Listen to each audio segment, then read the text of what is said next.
First, you have Amaranth collabing with a beer company to brew her own new flavor using her vaginal yeast. And I can't wait for videos of the coomers that jump into bathtubs full of this stuff. And this will probably spawn new metas in Twitch of having your favorite content creators' vaginal yeast drinks in kiddie pools as they splash around in them. Next up, we have what it's like at a workplace, as we have the woman pretending to work for a photo while the man waits for her to be done so then he can actually get the work done.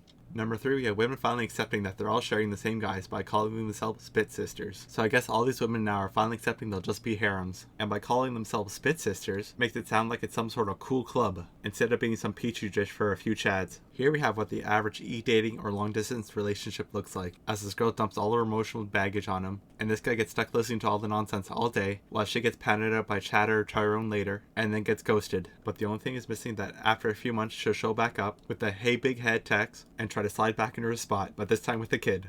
Number 5, we have a man begging for forgiveness inside a Chicago divorce court in 1948. And this makes me wish the photos were a lot more accessible back in those days, because I'm sure this would have saved a lot more men earlier. And we all know she's probably monkey branching to the guy right behind her. Next up, we have doctors now claiming that oral sex has surpassed smoking and alcohol as the greatest risk factor for throat cancer. And I'm sure we're to blame for it. Never mind that it's all these girls running around sharing the same dirty schlong around. And maybe guys should take a page out of women's book and say, I only do hubby work when you become marriageable. Number 7, we have this woman charging $150 an hour to cuddle, saying she's solving the loneliness crisis of men and Gen Z women. And Jesus Christ, you ain't solving nothing. At most, it's a band-aid. And at $150, I better be getting a lot more than just cuddling, or at least cook me a couple meals and clean my house. Next up, we have midget girls now demanding that they have 6'6" guys. And if these women are only going to date the 6 foot plus whatever guys, it's not looking good for our short kings. What's your preference? Do you have one? Definitely taller than me, like by a lot.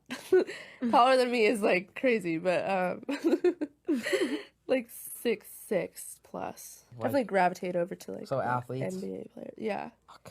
Here we have the perfect example. As long as she perceives you as a Chad, she'll still hop in that dirty ass car. And I bet you she still banged him after that first date.